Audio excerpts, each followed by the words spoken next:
Alright everybody, so today we got the new Helldivers 2 patch notes. Arrowhead said that this one was going to take a little bit longer because they were going to update a few more things, and oh boy, did they update a few more things. So today I just want to go over all the changes to all like the weapons and the stratagems, go over a few enemy notes, and just give my first impressions on everything. First up on the balancing list, we have the Rocket Sentry. Now the Rocket Sentry was always outclassed by the Autocannon Sentry, and these changes will hopefully differentiate the two a little bit. So the Rocket Sentry got decreased spread and now prioritizes the larger targets, probably like Chargers and Bile Titans. Has a larger range, decreased rockets per salvo, but that's for better ammo economy as the total ammo capacity remains unchanged. Increased explosion radius, but the decreased armor penetration. So the explosions no longer damage the heavily armored targets, but it just increases its AoE against hordes. And the projectile damage got increased. I don't know the exact stats for the autocannon sentries, like damage, but I'm not sure if this is enough to warrant using the rocket sentry over the autocannon sentry, as it seems like there wasn't a penetration increase, which was another issue, as that this thing couldn't stagger Bile Titans or Chargers while the autocannon sentry could. So I'll have to give this one a little bit more testing to see how effective it is. I'll probably make a stratagem tier list sometime later, so stay posted for that. Next up we have the Machine Gun Sentry. This got a reduced cooldown from 180 to 120 seconds. This is quite the big change, and it's not a change I particularly like. The Machine Gun Sentry was always outclassed by the Gatling Sentry, and they needed to do something to make it different. And what I would have liked personally is to increase the Machine Gun Sentry's ammo capacity. Make it have like 3 times the total ammo compared to the Gatling Sentry. So if you compare the two, the Machine Gun Sentry can fire for longer while doing less damage, while the Minigun Sentry just deals incredible burst damage in a short period of time. But this change is still welcome, and I tested this one out actually in the gameplay footage you're seeing here. That extra, like, what, 60 seconds? 1 minute? That's a really noticeable time, and I noticed myself just getting this back so consistently, and it was just honestly really useful. So honestly, I think this might see play more than the Gatling Sentry, at least equal to it now. More on the sentries here. All the sentries got an increased durability from 0% to 80%. I assume this just increases the health, and this probably helps specifically against the bots, because one issue with taking sentries against bots is they just get randomly shot down by a stray blaster shot, so this definitely helps there. Against bugs, I don't see this really helping too much. The sentries were already quite durable against normal, small to medium-sized bug attacks, and Charges and Bile Titans just one-shot it, and I'm sure they'll still one-shot it. I'm sure it's helpful. More so a change to help sentry viability against the bots. Next up we have the HMG emplacement. This just got an increased rotation speed, just means it rotates faster. I've never used this one too often, and I don't think this is going to make it viable, but it's just a nice quality of life change, especially for those defense missions where you get like a few of them that spawn automatically. I don't think this change is enough to warrant actually running one as one of your first stratagems, but it's a nice change nevertheless. Next we have both minefields that just got an increased damage, the regular one from 250 to 350, and the incendiary ones from 150 to 210.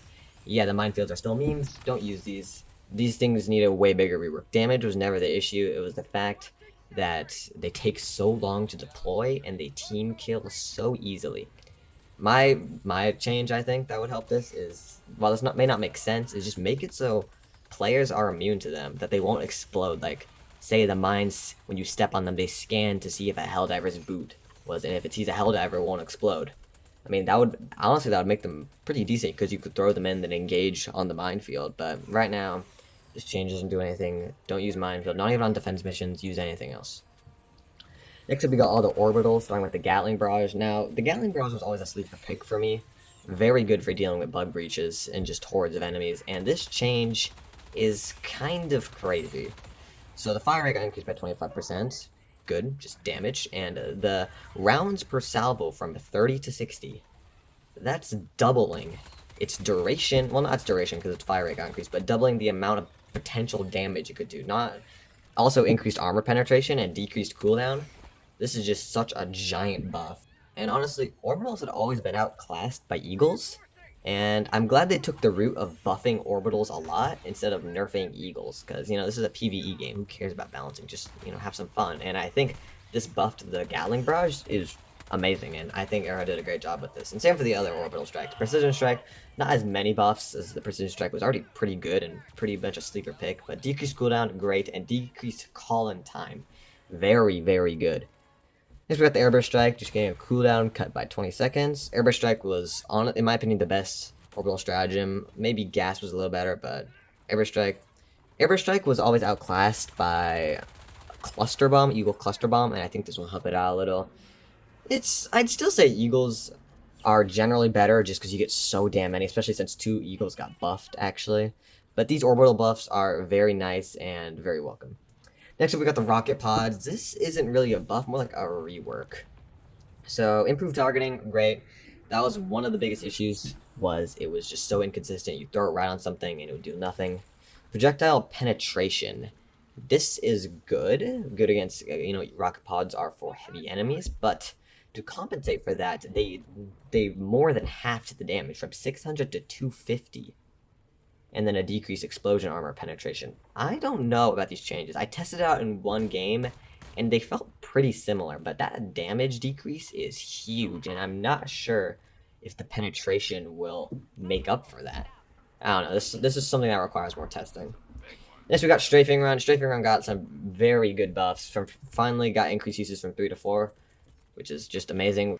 Strafing Run should honestly have 5 to start with, because it's just so much weaker than Cluster Bomb, but the increased armor penetration, which it also got, might help it out. I don't know what increased, how much armor penetration, can this thing damage a Bile Titan or a tank? I don't know, we'll have to see.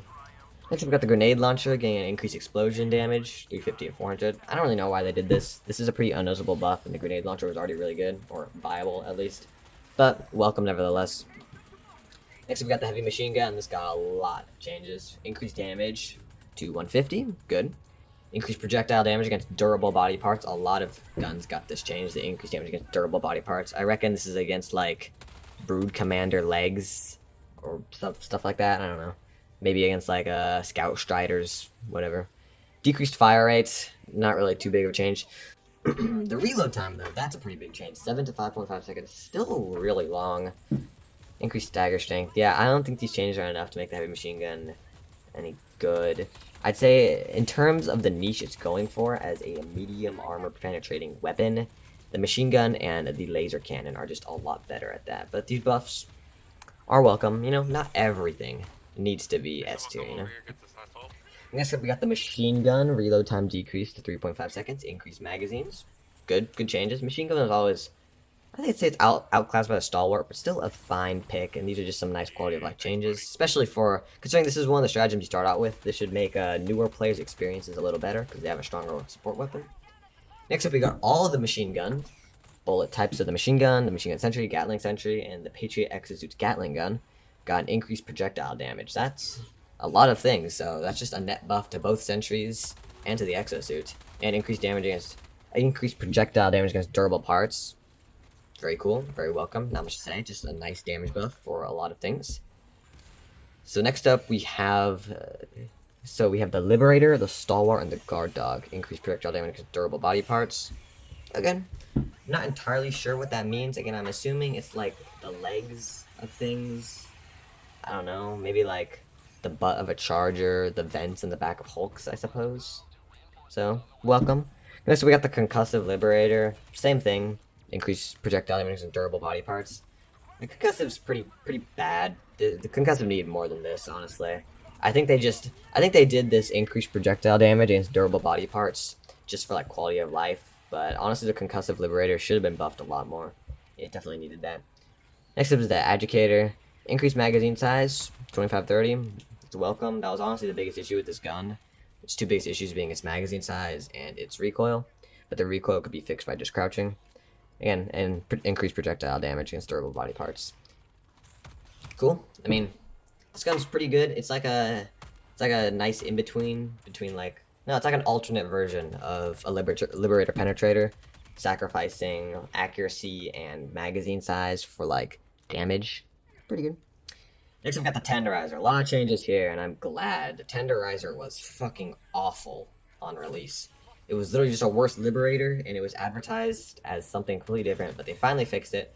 So increased projectile damage from 60 to 95. Very good.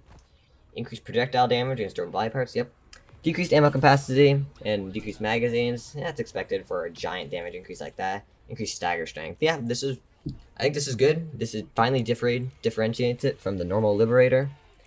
And yeah, I like the niche they're going for of just a stronger automatic assault rifle that can't penetrate medium armor. I think that's what they said in the blog post. Yeah, this is good. Next, we got the Purifier. Increased projectile armor penetration and decreased explosion damage falloff. Yeah, Purifier is still pretty shit, honestly. Don't use this thing. The biggest issue with the Purifier is it's basically just a Punisher Plasma. It does the exact same damage as the Plasma. It's literally a Punisher Plasma with a slower fire rate and a charge up. The only thing it has over the Punisher Plasma is now has armor penetration and way better like ammo economy. But I don't think this is enough to make it good. It's a fun weapon. It needs a damage buff. It needs to deal like at least explosive crossbow amounts of damage, I'd say. Speaking of which, we got the crossbow. Crossbow change is very interesting. I expected a damage increase, but it actually can destroy bug holes and bot fabricators. That's a really good change for this weapon. As previously, only the Eruptor had that niche. Now both of them do. I think that's cool that both weapons from the whatever that war bond was called have this feature of being able to destroy fabricators and bug holes, and those vault doors which have super credits and samples in them, which is cool. Also has medium penetration. Just add that. Increased armor penetration from explosion. All good changes. The explosive crossbow was unfairly nerfed a while ago, and I'd say these actually make it a pretty decent weapon. Just the fact it can destroy bug holes and like bot fabricators is a really good change. I wasn't expecting, so I expect to see this one be picked more often. Next up, we got the Eruptor. Sad times for Eruptor players. Everyone was hoping we get our shrapnel back, but nope, we just got a damage increase. Weird numbers from 420 to 570, but no shrapnel back. I'd say the gun's fine. Since a crossbow can now destroy bug holes and bot fabricators, it loses its niche, and the shrapnel isn't back, so it's fine. It's a fine gun. Except we got the Diligence, same thing, just increased damage against durable body parts. I'm surprised the Counter Sniper, Diligence Counter Sniper, didn't get this change, but yeah, I mean, Diligence, not really good against bugs, it's fine against bots. It's cool. Alright, so that's all the weapons and stratagems. Just a few more things I want to go through in the gameplay section. The first is removes the operation modifier, AA defenses. Thank fuck. This warded a lot of people, including me, away from playing with bots because I just hated this modifier. But now that's removed, I might honestly play a little bit more on the robot side. That should be fun. I'm glad they're removing it. I still think the idea of having modifiers be tied to actual in-game objectives, like say AA defenses or AA defenses, was like a objective on map where you could destroy it and then you get access to a fourth stratagem that was locked out originally. I think that'd be great. But you know what? This is a fine change for now. Super samples now spawn in difficulty 6. That's great. I mostly play on 7, and I have every ship module maxed out, but great for newer players. So they toned down the amount of armored enemies, Bile Titans, and charges on higher difficulties. That's cool. But they increased the amount of hordes that are spawning. This is what I was talking about when I was like saying if the Rocket Sentry will be any good, because I did play one game and only like on difficulty 7, and only like 2 Bile Titans spawned. There was a decent amount of chargers, but it was really just a lot of small and medium-sized bugs. So things might shift again. I haven't played with the bots. I've only played one game. This is just my first impressions. So the meta might shift a little to be more towards, you know, things like the Gatling Barrage, the Cluster Bomb, the Eagle Strafing Run, things like that. Which is cool. One final thing I want to talk about is the introduction of the Charger Behemoth. Now, this Charger Behemoth was a really weird enemy. I think it would spawn in like 2 conditions. The first is on lower difficulties.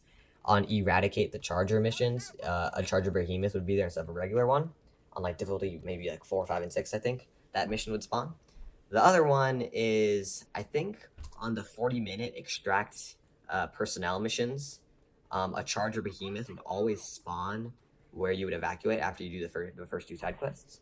But now they're everywhere, and I did play a game, and honestly, more Charger Behemoths spawn than normal Chargers, and I think that's cool, because I think the design is sick as hell. And it can also take more damage than before. So this is a good change. It enables them to spawn fewer Chargers, but retain the difficulty, and I think that's a great change. And yeah, I don't play too many automatons, so I'm not really gonna talk about them too much. That's about everything. I am very glad that Arrowhead spent extra time perfecting this, and I'm glad they actually delivered with what they promised. They promised over 100 changes. I believe they delivered that, and they promised lots and lots of buffs, and again, they delivered, and I think this is a really good update. I'm excited to see in the Viper Commandos trailer, a video on that Warbond will drop soon. I'm excited to see the new scenery, the jungle scenery. That looks very fun. I already did test out. You should see in the background footage of me using both new weapons. They're both pretty good. I both like them so far. And a video on that will be coming soon. Hope you guys enjoyed this video. Make sure to like, comment, and subscribe. And I'll see you guys around.